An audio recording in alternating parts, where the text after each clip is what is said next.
What's up, everybody? Welcome back to Going Geek. So last night I saw Bloodshot. Bloodshot is based off the Valiant comic character Bloodshot. The movie was directed by David Wilson and it starred Vin Diesel as the character. This movie got released in the beginning of March. It went straight to video on demand because of the coronavirus, because of everything that's going on right now. So I got to watch the movie last night and I have to say, I kind of enjoyed it. I had fun with it. The premise of the movie is cool. What I think I had the most fun with was the fact that I don't know anything really about the Valiant comic universe. I've seen videos here and there explaining the different characters. I haven't really dived into the Valiant universe yet. So for me, this movie was kind of a starting point for me, a fresh take, something new for me to watch. So that's, I think, what kind of fueled my excitement going into this movie, despite the bad reviews and despite what people are saying about it. Now, for me, this movie was cool. It was just, it wasn't amazing, but it wasn't bad.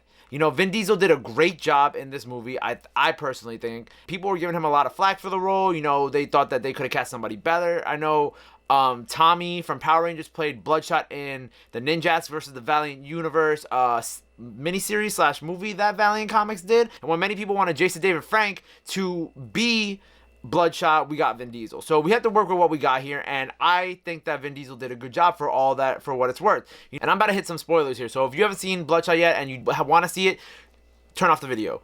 So Vin Diesel at the beginning of the movie, seeing how he went through this simulator multiple times, when the movie started, I did not know that this was going to be a simulator. I thought that surprise later on was very welcome. In these comic book movies now, even with the Marvel Cinematic Universe or the DC Universe, despite my love and my affection and everything I cherish about these characters, the movies aren't that surprising as they might be. Infinity War was surprising because everybody got snapped off at the end, but that's the extent of things being surprising in some of these movies. So when it came to this movie and seeing how he had just been in a vicious cycle over and over and over again, and they were using him to kill all these people who left the company, that for me was really cool because, you know, it's something different and something new that we got to see. Now, as for the villain, Guy Pearce is the villain.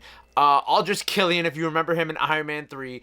In this movie, he was cool. It was good. He was good. This movie had a lot of just grunt villains. I didn't personally feel like there was any one main villain that stood out to me because you had Guy Pearce and then you had the two underlings and then you had the girl. And the girl obviously was going to be on Bloodshot's side, but then you had the two underlings who were weird with Bloodshot and they ended up dying and whatnot. And then Guy Pearce ended up getting blown up at the end by Bloodshot. So for me, it kind of felt like the villain was a little generic, but the way that they go about molding Guy Pearce's character to controlling Bloodshot and having this narrative and being a performer in the sense of, okay, every time we reset him, we have to put on this act and we gotta stay to the script and do this. I appreciated that because it showed how every single time they got Bloodshot to just go off and kill some other people that they wanted him to kill. As for Wiggins was the best character in this movie, man. Wiggins was amazing.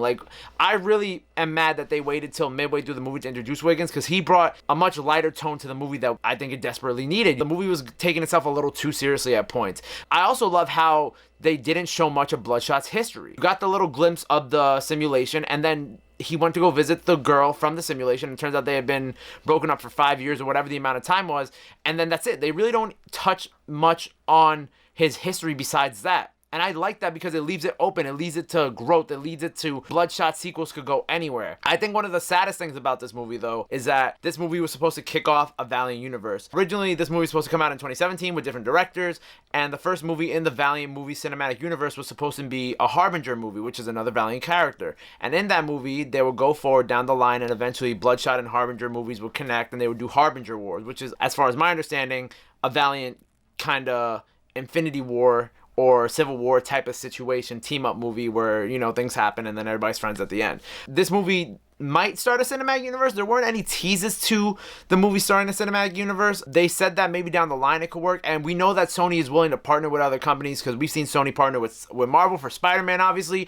Even though they sold the rights to Paramount last year for the rest of the Valiant comic movie rights, there could still very well down the line be this interconnectivity of a movie franchise. There's still a lot of open room for them to grow, and they left this movie with an open enough ending that if they want to do sequels, they can do sequels. If they want to connect it to a universe, they can connect it to a universe. They did it in a way that, you know, they're just like, okay, here's our ending, and then that's it. Something else I noticed about the ending was that Wiggins talks about how he said something like, we're driving into the sunset or whatever, and that was a little too convenient because then I feel like the movie also wants you to think that maybe he might be stuck in another simulation. I don't know if this movie was willing to go that far. I don't think this movie was as smart as Inception was. I don't think that they would go to that point to do that, but I still think that that's an ending that they left there to keep it open and to keep it fresh and to leave people thinking at the end like, oh, maybe this is a simulation. Like, why does Wiggins have this fresh ass fit? But I like what they did here. I'm thoroughly entertained by this movie. Really hope that we get to see more from the Valiant universe. I'm super interested to like learn more about the characters, learn more about Bloodshot, learn more about Harbinger and all these other